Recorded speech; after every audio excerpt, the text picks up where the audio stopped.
안녕하세요. 올바른 보험으로 가는 길 보험 로드맵입니다. 우리나라 사망 원인 1위 바로 암인데요. 그래서 많은 분들께서 암보험에 관심을 많이 갖고 계십니다. 그런데 막상 가입하려고 보면 굉장히 많은 특약들 때문에 정말 혼란스러우실 때가 많으실 텐데요. 그래서 오늘 이 영상에서는 암보험을 똑똑하게 설계하는 방법에 대해서 쉽고 명확하게 알려드리겠습니다. 이 영상을 끝까지 보신 분들은 암보험 가입의 핵심을 완벽히 이해하실 수 있을 겁니다. 그럼 시작해 볼까요? 영상 시청에 앞서 구독과 좋아요, 알림 설정 부탁드립니다. 첫 번째로 말씀드릴 내용은 바로 전이암, 재진단암 특약보다는 일반암 진단비만 잘 준비해라입니다. 전이암 진단비나 재진단암 진단비는 말 그대로 암이 전이되거나 새로운 원발암 또는 잔여암 진단을 받아야지만 보상받을 수 있는 특약입니다. 암은 진단 후에 전이가 더 무섭다고 하던데, 그래서 전이암 진단비 혹은 암에 걸리고 재진단암 받을 수 있다고 하던데 라고 하면서 재진단암 진단비 또는 고액의 치료비라고 하는 고액암 진단비까지 여러 암 특약들을 가입을 하시는데요. 이런 특약들을 저는 추천드리지 않습니다. 왜 추천하지 않냐고요? 바로 보험료 때문입니다. 전이암, 재진단암 특약을 가입할 보험료로 차라리 일반암 진단비를 추가 가입하는 것이 훨씬 더 효율적이기 때문입니다. 쉽게 이해시켜 드리기 위해서 보험료 비교로 알아보겠습니다.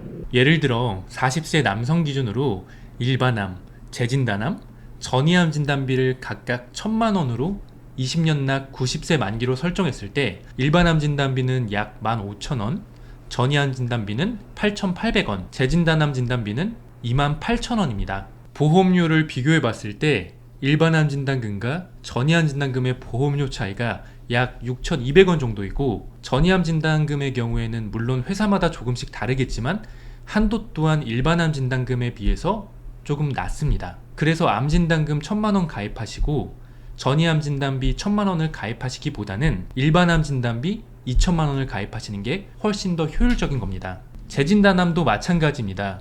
원발암을 진단받으시고 2년이 지난 상태여야지 보상을 받을 수 있기 때문에 한 번에 받는 게 훨씬 더 낫다라는 겁니다. 재진단암 진단비 1,000만원을 가입할 금액으로 일반암 진단비를 2,000만원 가져가는 것이 보험료는 동일하지만 훨씬 더 합리적이라는 것이죠. 이러한 이유 때문에 일반암 진단비만 충분히 잘 준비해 두시면 된다라는 겁니다. 두 번째는 암 입원비 가입하지 마세요. 암 치료의 방식은 의료기술이 발달하면서 크게 변화해 왔는데요. 과거에는 암 치료를 받기 위해 장기간 입원하는 경우가 많았지만 요즘은 의료기술이 발달로 인해서 대부분의 환자가 통원 치료를 받고 있습니다. 실제로 통계에 의하면 암 환자의 90%는 통원 치료를 받고 있으며 단 10%만이 입원 치료를 받는다고 합니다.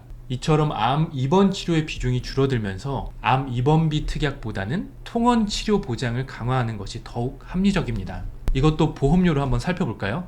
예를 들어서 암 입원비 일당이 10만원이라고 가정해 볼게요. 보험료로 매월 9,710원을 납부해야 한다면 1년 보험료가 약 11만원입니다. 매해 하루 이상 암으로 인해 입원을 해야만 소위 말하는 제값 이상을 한다는 겁니다. 하지만 앞서 말했듯이 대부분의 암 환자가 통원 치료를 받고 있기 때문에 입원비 특약의 가성비는 매우 낮습니다. 더욱이 입원비는 실손보험을 통해 충분히 보상을 받을 수 있기 때문에 입원비 보장에 따른 보험료로 낭비하기보다는 암 통원 특약을 보완하거나 실손보험에서 50%밖에 보장하지 않는 1인실 입원 특약을 가입하는 것이 훨씬 더 가성비가 좋습니다. 세 번째는 바로 암 수술비보다는 주요 치료비. 예전에는 암을 치료하기 위해 관열적인 근치 수술, 즉 암부의 피부를 절개하는 수술을 진행하였다면 요즘에는 의료기술이 발달하면서 내시경 근치 수술이 대세가 되었습니다. 더 이상 몸에 칼을 대지 않을 수 있게 된 거죠. 내시경 수술은 몸에 부담이 적고 회복이 빨라 많은 분들이 선호하고 있습니다.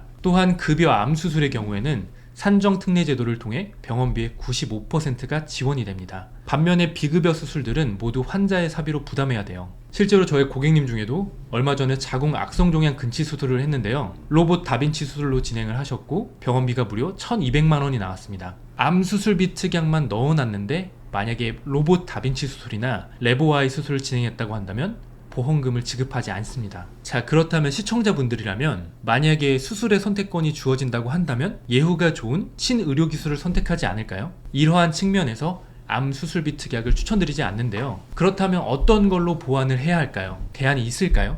예, 있습니다. 바로 암 주요 치료비 특약입니다. 암 주요 치료비 특약은 말 그대로 암 진단을 받고 암의 직접적인 치료를 진행했을 때 보험금을 지급하는 겁니다. 예를 들어 항암 방사선, 항암 약물, 암 수술, 레버아이 수술, 로봇 다빈치 수술 등의 비급여 수술을 받아도 보험금을 지급하는 특약인데요. 이 암 주요 치료비 특약의 장점은 암 진단을 받고 최대 10년까지 보장을 받을 수 있습니다. 그래서 암 수술비 특약보다는 암 주요 치료비 특약으로 보완을 하는 것이 훨씬 가성비가 좋으실 겁니다.